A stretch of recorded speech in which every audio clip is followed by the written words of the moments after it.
I mean, you can translate the work that you're doing in collections and translate it all the way through to a sales job. That you can negotiate, you can overcome objections, you know how to deal with difficult customer situations, you know how to resolve problems, you know how to deal with risk, you know how to research, you know how to assess. I can go on and on for hours. You have to figure out what are the skills that you want to do that will match to the skill set that you feel that you possess, because this is your whole story. Another question that I often get is, well, how far back do you go? Question I got right before I walked in is, well, yours goes back to 1990. How relevant is it for the stuff before? You have to ask yourself the question, how relevant is it? The fact that I was a really bad lifeguard in high school is not relevant to my trajectory of where I want to go going forward. Early on in my career, as I was trying to establish myself that I was responsible and caring and all the other things that go into being a good lifeguard may have been put on there, but as I've gone now through my professional office career, it hasn't necessarily been relevant, so that's when I took it off. Not because I hit a certain time that it was 20 years old, now it's time to take off. The number of years is not relevant. If you started volunteering with an Interact club, for example, in high school, and that turned into Rotary later on, and it became an active part of your life, your whole as a person is from the caring and the work that you've done through this volunteer, it makes you who you are, keep it on there. I'd love to be able to see that longevity that's attached to it. But you have to attach the relevancy to it and determine whether it should be there or not. Now when you do that, you might say, well, I want to pick and choose some of the things. I've had some really bad jobs I don't want to include that's on there, and that's okay too. You're going to create some gaps though as you're doing it. So there are some creative ways to ensure that it formats appropriately so people aren't saying, why do you have a gap there?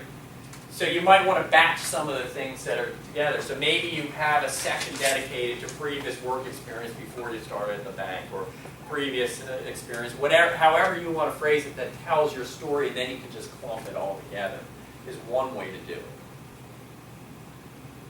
So when we talk about formatting with your dates,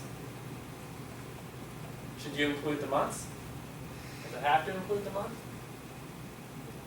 No, Okay. it's not an application. Okay, so it's not an application. Now, if I have just the year, what's that telling me? But you probably did it for at least a year. Okay. So yeah, you can make some grandiose assumptions when you're looking at just the year of this. So when I'm looking at the year, now you're allowing me, the reader, to put my own thoughts into this thing. So I might say, well, are you hiding something? Are there gaps? Do you just not remember? Are you detail-oriented? So I have a lot of these questions when I see just the year, and I think my personal opinion is when it's just the year, I think it just sits there. And it doesn't tell me as much as when you have the fluidity of having the month and the year there. Having the month and the year there shows me that you're detail-oriented, shows me the connection points that are out there. And so now it starts to tell the story. Remember, I don't read the resume when I first get it, I just look at it, and one of the things I look for is the dates. I'm not looking for gaps, I'm just looking for the story that it's telling me is, gee, how long have you been in the workforce? How long have you been doing this? Are you stable? Have you been with the same company for a while? Have you diversified your career? Have you expanded? Have you grown? All these things are going through my head. So what happens? How do I treat a gap? Maybe I had some kids, and I went 5, 6, 7, 10 years without working. That's a gap. I'm not saying it's a good gap or a bad gap, I'm just saying it's a gap. How do you deal with something like that? Well, I think that you can go in and for some of the gaps that are out there is you can say some of the work that you've done if you'd like to volunteer during that time. Or you can put an asterisk where that gap is and put a note on the bottom that says you're raised a family during that time. I prefer the full transparency on the resume itself. I prefer not to create more questions than answers. I try to put as many answers as I can on the resume itself, so people can see it. There is nothing wrong with saying I stayed home and raised some kids, is there? And they might say you lost some job experience during that time, but that's not real. We've had many, many people come back from being working mothers to being very successful in the corporate world. And I think the reality today is that stuff happens. So just deal with it straight on.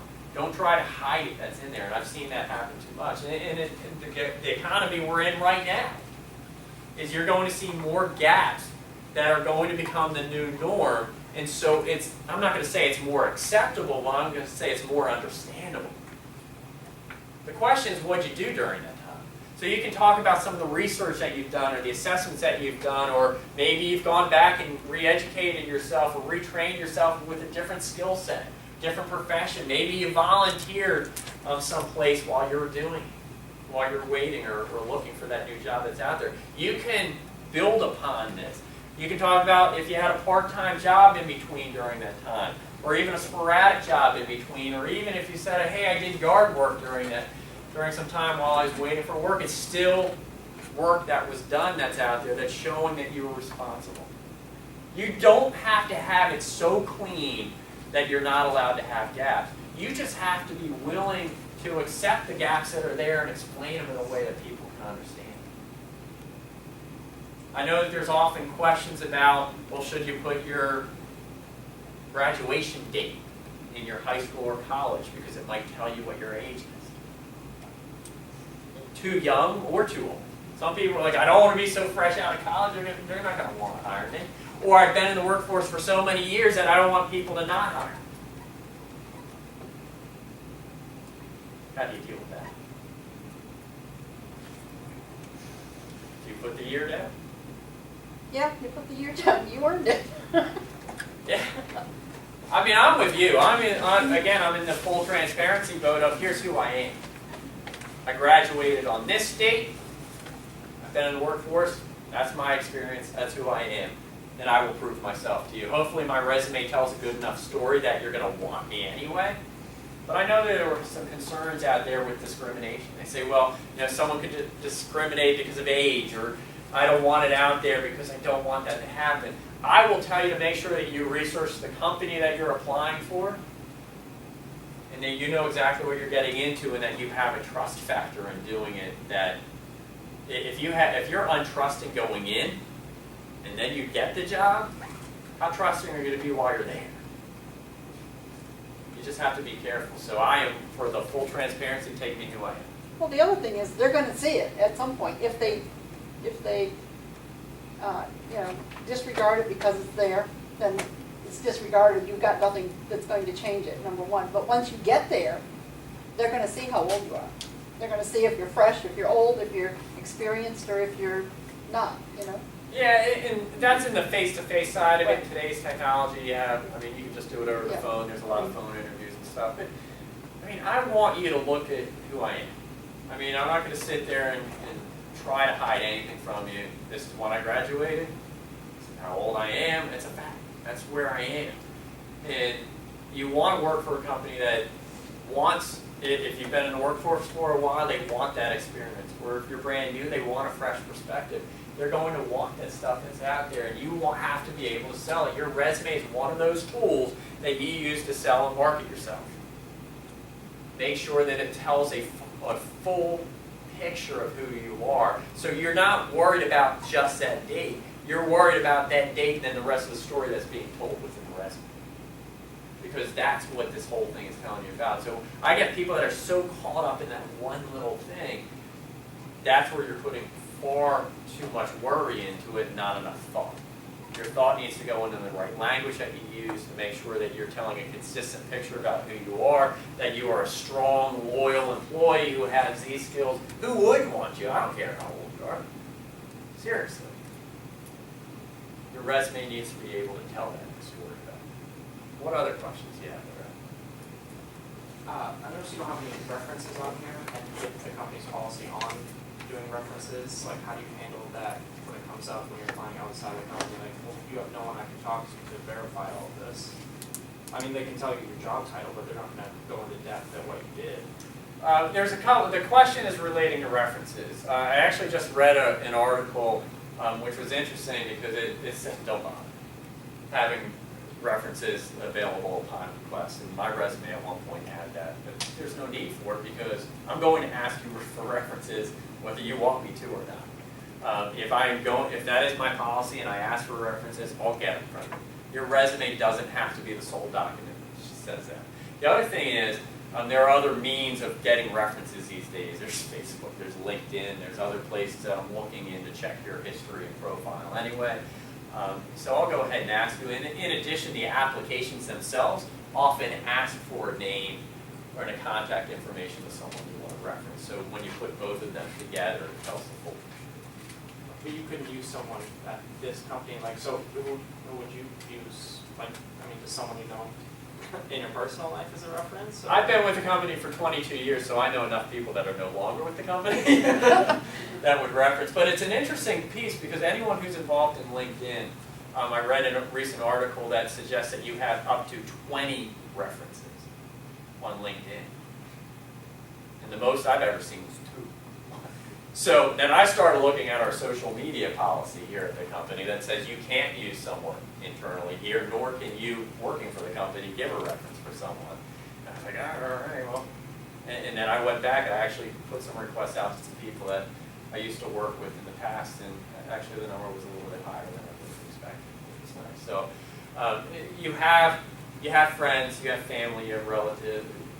There are plenty of people that are out there in the workforce. And I'll tell you, if you are struggling right now to figure out who your references are that don't work for this company, your net's not broad enough when it comes to networking. I've got plenty of people in the Toastmasters organizations that I've dealt with that I can reach out to, and people that I've worked with in designing my website or the books and working through that pieces of the business. So my focus and scope was very narrow. I was very bank-oriented with the people that I used for references, the people I even hung out with, and friends. It was 100%. Then I went and had kids. And then you start figuring out there's a whole world that's out there. There's schools, there's people you network with. And I've had to learn to network a little bit more effectively, and my net's gotten a little bit broader. So ask yourself the question, if you're struggling on who to ask for references that are not working for this company, if you're struggling, then you've got some work to do. I'd just like to throw out a suggestion, especially when we have so many people that are recent graduates or currently students. People that are your professors, people that you've worked with on projects through the university, or if you're part of a sorority or a fraternity, and there are upperclassmen that have graduated and you've worked on projects for your fraternity through them, or those people can all act as references because they've seen your ethic, they've seen the kind of work you produce. It doesn't have to be somebody that you actually were hired by. And we get very narrow-minded sometimes, in the sense of our dependency on everything is through the job. But there's a whole world that's out there. I've read resumes where I've had discussions with someone, my best friend, one of my best friends, hands me his resume, he's out of work for 2 years. And I said, weren't you in the military reserves? I said, yeah. He said, wasn't it about 15 years? So every weekend, or once a month for a weekend, you went to the military reserve for 15 plus years? And he said, yeah. I said, why isn't it on your resume? He said, just didn't think it was relevant. It's relevant in the sense of the bravery, the leadership, the commitment to this company or to the country. I mean, it's just amazing, these things that this story can tell about the military. I've had conversations with people that said, I'm a landlord. I said, it's not on your resume. Being a landlord tells me a lot about you. You know how to balance your work. You can fix problems. You're there to handle disgruntled people. You know how to deal with money situations. You know how to deal with a business. Some people did sewing on the side. People who have their own little business, I don't do it for a whole lot of money, but I do some sewing, I do some of that work. I'm like, well, why isn't it on your resume?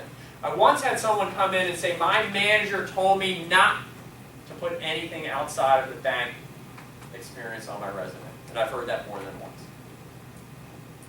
You're selling yourself short.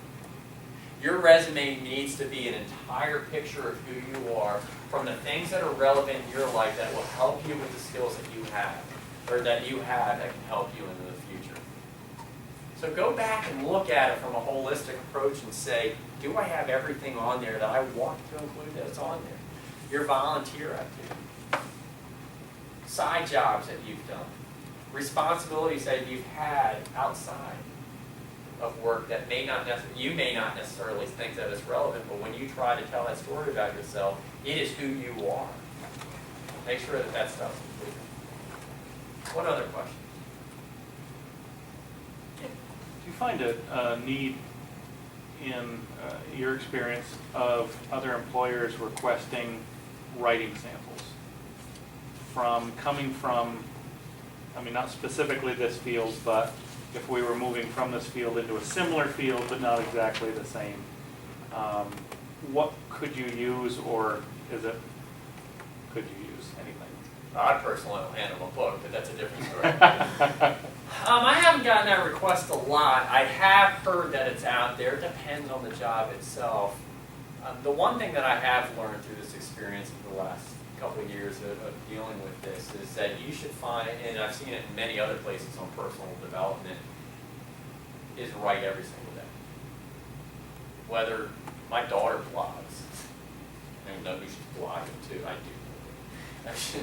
I mean, it's benign stuff, but she is a much stronger writer because of it. The first book that I wrote, I've reread it now a couple of times, and my writing I wouldn't call it bad in the first couple chapters. I would say less advanced than when I got to the latter part of the chapters. I became a much stronger writer just simply by doing it. There are ways you can write articles to local papers.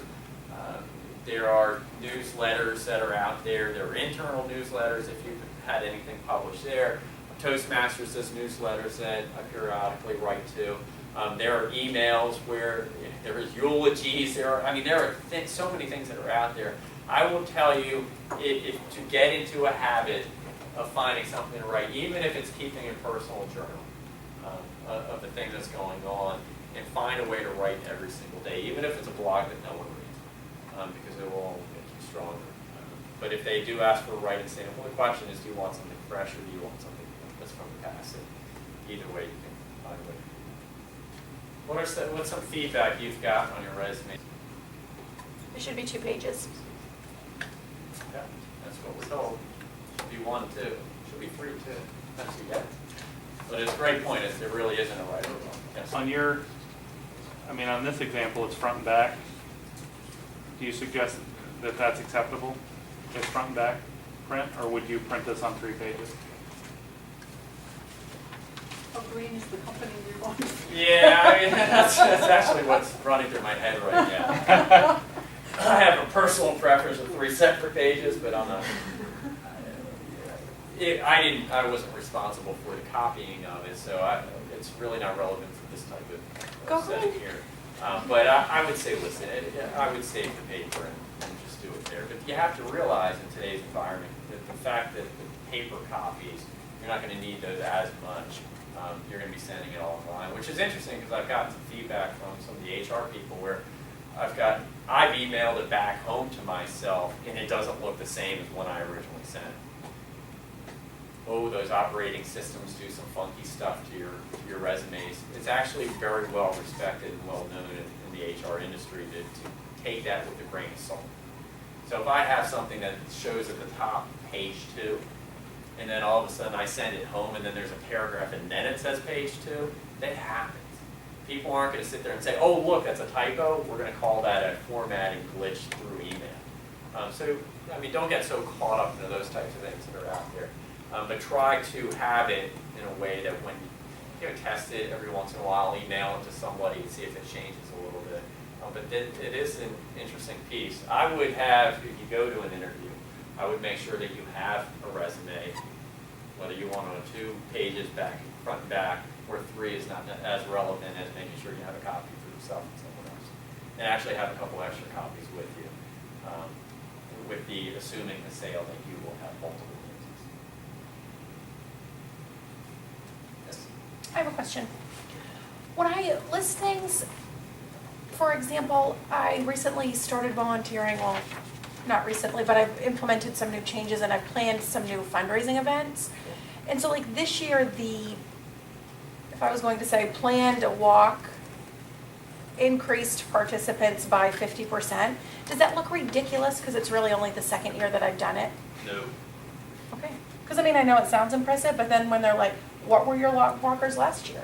20. This year we had 40. That seems, okay. 20 more than last year. Okay. 50%, or that's 100% increase, actually. We doubled. Oh. So, make sure your math is right. Could be there. You really, that's where it's not bragging if it's a fact. Okay. And the context that's behind it isn't as relevant as the amount of effort you've put in to get that to where you were. You can't expect to get it to 400, but you were able to double the number of walkers, and maybe you were able to bring in more money along with it. So you want to make sure that that's included. You want to use language that said that you were the project coordinator or director or initiator or leader or owner or whatever it was to ensure that you get the appropriate credit for the work that you've done. Yes, it is volunteer work and we do it because we care, but you should make sure you get a little bit of credit for the work that you've done. Thank you. Take Well, one it more also gives question. you a skill set that you may not get at your work. Absolutely. If you're still in school, should you put current or expected graduation for college? I would put expected graduation unless you're on the 8-year plan. Then it's just a dart being thrown. But I mean, if you have a really good idea that you're going to graduate at a certain time and you're very confident you'll get there, I would go ahead and put that on. Because it really shows you have a long-term vision of where you want to be. Some people are just trying to go to school and find themselves and they're not sure when they're going to graduate. But if you say, I'm in this thing, I'm going to graduate in 2013, and that's just my end, you're working towards it. There's nothing wrong with putting expected.